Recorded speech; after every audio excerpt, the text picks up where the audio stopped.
Nos censos de 2001, vemos que 75% dos portugueses possuem casa própria, valor só ultrapassado pela Espanha. Com um mercado de arrendamento residual, podemos dizer que somos um país de proprietários. Como é possível?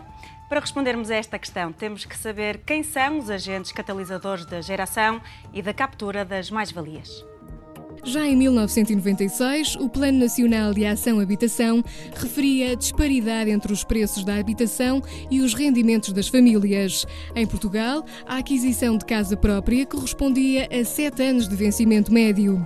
Na União Europeia, a média era de 3 anos. Em 2005, a aquisição já correspondia a 9 anos de salário médio em Portugal. Até 2008, manteve-se abaixo dos 1,8% do crédito concedido, ou seja, o risco do setor bancário era muito baixo. Negócio bem lucrativo, visto o crédito sobre clientes representar em 2008 67,05% dos ativos e em 2002 ter atingido o valor máximo de 68,6%. Há dados muito recentes de março de 2009 do Banco de Portugal que dizem que entre 2005 e 2008 o crédito concedido pela banca portuguesa aos setores do imobiliário em geral, da construção, da habitação, foi 10,2 vezes superior a todo o crédito concedido à agricultura, às pescas e à indústria. Não havendo um controlo do Estado sobre essa passagem de valor ínfimo a um valor quase infinito, a tendência, a pressão normal dos particulares, das empresas, é para a passagem dos terrenos de um espaço agrícola para um espaço urbano ou urbanizável. E portanto, nós temos esse problema de gestão urbanística. A mais-valia, como refere, ou seja, o aumento de valor desse terreno, o direito fiscal deve olhar para ele e deve tributá-lo como rendimento da entidade que obtém esse rendimento. Isso, digamos, é um ponto de partida. E em Portugal, muitas vezes, isso não acontecia por ineficiência da máquina fiscal, por regimes tributários que não olhavam muito para os terrenos que mudavam em sede de IRS, que mudavam de natureza e, portanto, a mais elementar justiça, quero eu dizer, é que esses terrenos sejam tributados pelo valor real da venda. O desenvolvimento urbano é liderado pela dinâmica dos privados. Isto é, apesar de nós termos um conjunto relevante de planos urbanísticos aprovados em todo o país, em todos os concelhos, o facto de não termos depois os instrumentos de política que permitam ou os municípios ou o Estado em geral liderar o processo de desenvolvimento urbano, ficamos cativos daquilo que são os interesses da iniciativa privada e da dinâmica dos privados.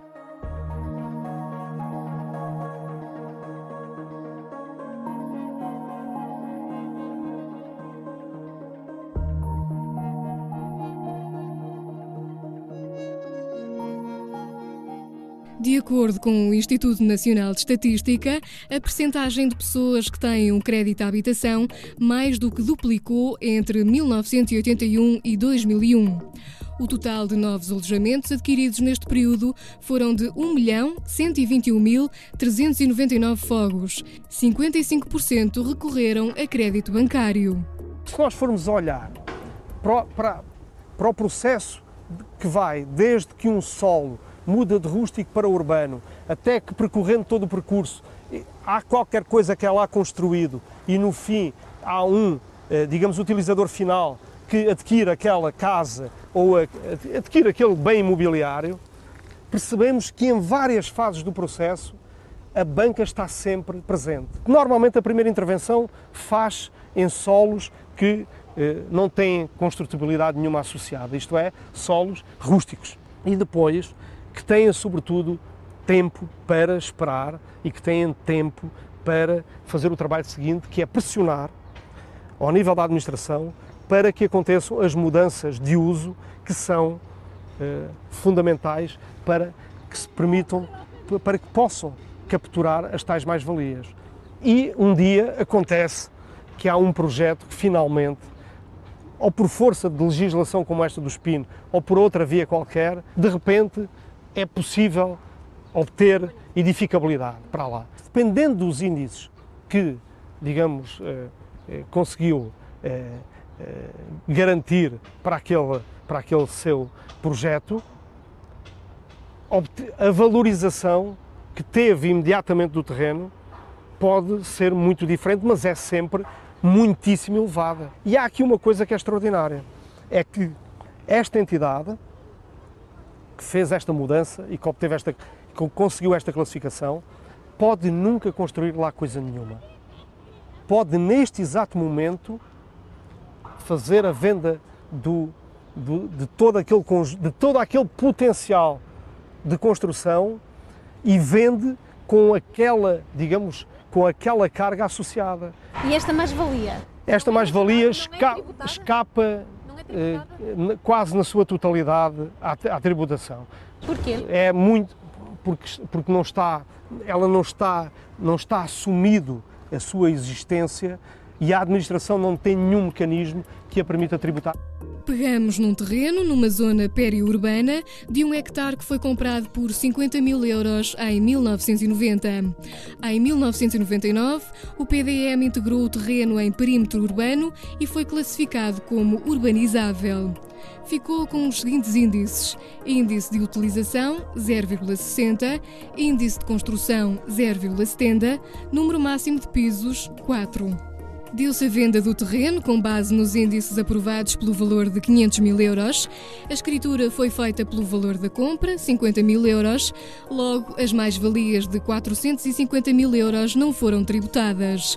O promotor apresentou à Câmara uma proposta de loteamento com a criação de 16 lotes destinados a moradias unifamiliares e 2 fogos para 2 edifícios plurifamiliares, com um total de 8 fogos. Custo total da operação de loteamento, 1.085.000 euros. No custo total da operação estão incluídos 450 mil euros de mais-valias simples que foram apropriados pelo vendedor do terreno ao urbanizar. Estas mais-valias representam aproximadamente 42% do custo total da operação. Nós hoje em dia temos 5 sistemas de informação diferentes e qual deles funciona pior que o outro.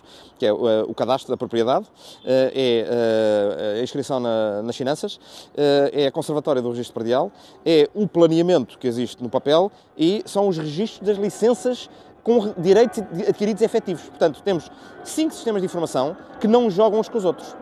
Temos, em Portugal, áreas enormes que atingem quase 1% do total do território do país, atingem qualquer coisa na ordem dos 700, 800 km². Portanto, é uma área enorme, é quase 1% do território do país, que é terreno declarado nos planos como urbanizável e, portanto, do ponto de vista da eventual construção, tem uma eventual aptidão para a construção, mas não tem direitos adquiridos. Mas o terreno vale muito mais por estar dentro de uma área que é urbanizável. Mas nas finanças, esse terreno está classificado como rústico, porque como ainda não há um pedido para construção, ele é classificado como rústico e paga IMI como se fosse rústico. A CISA foi substituída pelo IMI, Imposto Municipal sobre Imóveis. O objetivo era a redistribuição da carga fiscal associada ao património. Nas novas regras tributárias entram critérios que podem valorizar um prédio em 15% por qualidade construtiva e apenas em 10% por localização excepcional, sendo que poderemos estar a falar, nomeadamente, de território classificado como REN ou RAN. Acreditará alguém que a localização não é um dos fatores que mais pesa na formação de preço de um determinado imóvel? O fisco acha que não.